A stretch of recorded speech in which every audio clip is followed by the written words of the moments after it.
기아는 시즌 때부터 외부 FA에는 적극적이지 않았다. 물론 잡으면 좋다는 입장이기는 했지만 무리해서 참전하려는 생각은 없었다. 그리고 시즌 중에도 김태군과의 장기 계약, 김선빈 고종욱과의 FA, 그리고 최형호와의 장기 계약을 가장 중점적으로 생각하고 있다고 거듭 언론에 밝힌 바 있다. 이 계획 구도에서 단 한 번도 이탈하지 않고 뚜벅뚜벅 걸어가고 있다. 일단 김태군과 고종욱과는 무사히 협상을 끝냈다. 문제는 김선빈과의 협상이 꽤 난항이라는 것이다. 김선빈은 올 시즌 418타석에 들어가서 무려 0.321의 타율을 기록했다. 상당한 수준의 타율이다. 거기다가 올 시즌 주장으로서 팀을 이끌었다. 김선빈 입장에서는 합당한 대우를 받고 싶을 터다. 특히 한화로 이적한 안치홍이 최대 6년 72억 원의 잭팟을 터뜨렸기 때문에 더욱 그렇다. 하지만 기아의 입장은 또 그것이 아니다. 통상 FA는 현재와 미래 가치의 합으로 이루어진다. 김선빈의 미래 가치는 예상보다 높은 평가를 받지 못한다. 김선빈은 올 시즌 홈런이 단 한 개도 없고 도루도 3개뿐이다. 무엇보다 2루 수비 범위가 눈에 띄게 좁아졌다.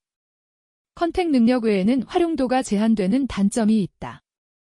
에이징 커브가 보이기 때문에 마냥 김선빈의 모든 요구를 들어줄 수는 또 없는 노릇이다.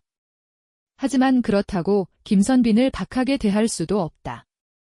김선빈이 지금까지 팀에 공헌한 바가 있기 때문이다.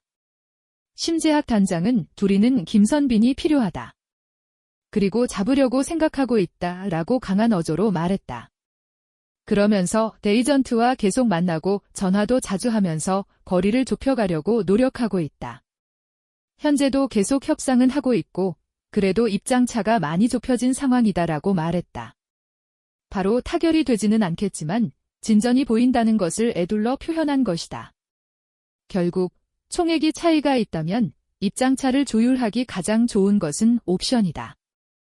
기아 입장에서는 잘한다면 가져갈 수 있는 옵션을 크게 설정해 선수에게 동기부여를 키우고 선수로서는 총액을 늘릴 수 있으니 좋다.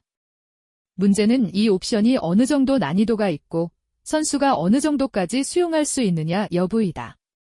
한편 한화의 유력 프로야구 자유계약 선수 FA 시장에서 한화 이글스가 김선빈과 4년 총액 80억 원 계약금, 20억 원 연봉, 20억 원 옵션 40억 원의 계약을 맺었다는 소식이 전해졌습니다.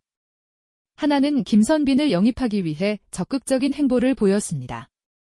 한화는 김선빈에게 4년 총액 80억 원의 파격적인 조건을 제시했다이는 기아 김선빈에게 제시했던 4년 총액 60억 원보다 높은 금액입니다. 김선빈은 한화의 적극적인 구회의 마음을 돌린 것으로 보입니다. 김선빈은 한화에 가야 됩니다라며 한화행 그 강력하게 원했습니다. 김선빈의 한화행 KBO 리그에 큰 파장을 일으킬 것으로 보입니다. 김선빈은 기아 주장이자 주전 이웃으로 지난 시즌 타율 마리푼 7리 22홈런 78타점으로 팀의 한국 시리즈 우승에 기여한 선수입니다. 김선빈의 합류로 한화는 약점이었던 내야진을 크게 보강하게 됐습니다. 한화는 김선빈을 중심으로 팀의 전력을 한층 강화할 것으로 기대된다. 김선빈이 한화행 결정하게 된 데에는 여러 가지 이유가 있습니다.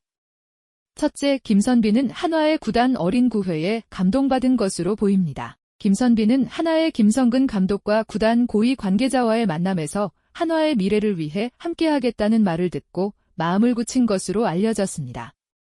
둘째, 김선빈은 하화의 야구 스타일의 매력을 느낀 것으로 보입니다.